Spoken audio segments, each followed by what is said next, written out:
ஒவ்வொரு மாசமும் ஏன் ஒவ்வொரு வாரமுமே வந்து ஒரு சீரியல் வந்து இந்த அவார்டு வாங்கும். என்ன அப்படின்னா, வேண்டா வெறுப்புக்கு பிள்ளையை பெற்று காண்டாமிருகன்னு பேர் வச்சது. ஆனால் வந்து கிட்டத்தட்ட ஒரு 1.5 மாதத்துக்கு மேலே, கிட்டத்தட்ட 2 மாதமாகவே வந்து பார்த்திங்கன்னா அந்த அவார்டு வந்து யாருக்கு கொடுக்கலாம்னா அது மகாநதிக்கு தான் கொடுக்கலாம். தேவையில்லாத கதைகள், தேவையில்லாத இழுவை, கொஞ்சம் கூட லாஜிக் இல்லாத விஷயங்கள், கதையை இழுத்து கொண்டு போகணும். ஐபிஎல் முடிகிற வரைக்கும் வந்து புது சீரியல்லாம் ஆரம்பிக்க முடியாது. ஆரம்பிக்கிறதா தான் பொங்கலுக்கே ஆரம்பிச்சிருக்கணும்.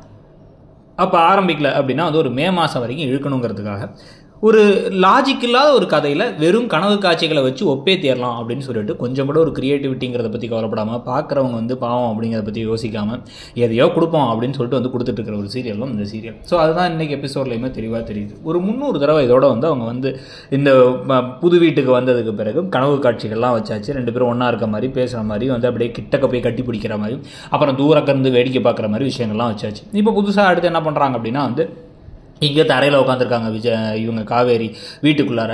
விஜய்கிட்ட வந்து நீங்கள் தயவு செஞ்சு வீட்டை விட்டு போயிடுங்க, எங்கள் அம்மாவை கோவப்படுத்தாதீங்க, வருத்தப்படுத்தாதீங்க அப்படின்னு. உங்கள் அம்மாவை எதுக்குமா கோவப்படுத்த போகிறாங்க? இது கான்ட்ராக்ட் மேரேஜ், நீங்கள் 2 பேரும் சேர்ந்து அடல்ட் 2 பேரும் சேர்ந்து முடிவு பண்ணீங்க.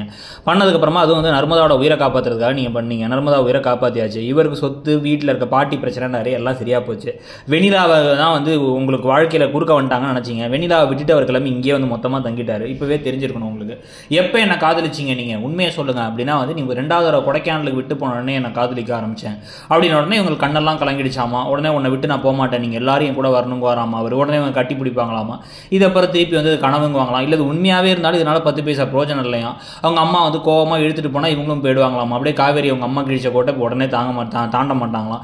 என்னடா அதுன்னு உங்கள் அம்மாவை பற்றி அவ்வளோ யோசிச்சிங்கன்னா உங்கள் அம்மாவுக்கு தெரிஞ்சாலும் நீங்கள் யமுனாவை கல்யாணத்தை பண்ணி வச்சிருக்கணும். உங்கள் அம்மாவை கல்யாணத்தை பண்ணி வச்சு யமுனா உயிரை காப்பாற்றுறது ஏதாவது தற்குறித்தனமாக ஒன்று பண்ணிருந்தீங்க. அதே விஷயம் தான் இப்பயும் பண்ணுறீங்க.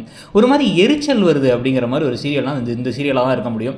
தேவையில்லாத இழுவையை வச்சும் நமக்கு வந்து கொஞ்சம் கூட கதையில் வந்து எதுவும் ஒரு முன்னேற்றம் மாற்றம்லாம் இல்லாமல் வெறுமனே டம்மியாக ஒரு கதை போயிட்டு இருக்குங்கிறத பற்றியும், இந்த கதையில் நடக்கிற விஷயங்களையும் பற்றி உங்களுடைய கருத்து என்னங்கிறத சொல்லுங்கள். இந்த அளவுக்கு மோசமாக வேறு ஏதாவது சீரியல் இருக்குன்னா எந்த சீரியல் நீங்கள் பார்க்குறதுங்கிறதையும் சொல்லுங்கள். தேங்க்யூ.